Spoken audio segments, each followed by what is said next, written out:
आऊं किथां खाईंदसि। वताए खे शौक़ु थियो त बनी पोखिजे। माण्हुनि खे मिंत कयाईं त मूंसां अची आबत में वहो। सो वताए फ़क़ीर जे सर ते केतिरा ई माण्हू जोड़ा काहे पहुची विया। अची जो लॻा त 8-10 जिरेब ज़मीन खेड़े विया ऐं पोइ ॾांहुं छोड़े वेठा। साथियो सुठे भत जो इंतज़ारु करण लॻा, छो त आबत पूरी थियण खां पोइ वंगारनि खे हर को मिठो भत खाराईंदो हो।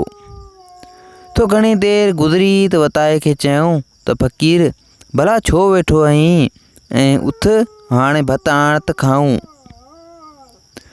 वताए फ़क़ीर खिली चयो त आऊं पुण इन वीचार में वेठो आहियां त तव्हांजा त घर तड़प आहिनि ऐं घर बि वञी खाईंदव, पर आऊं किथां खाईंदसि।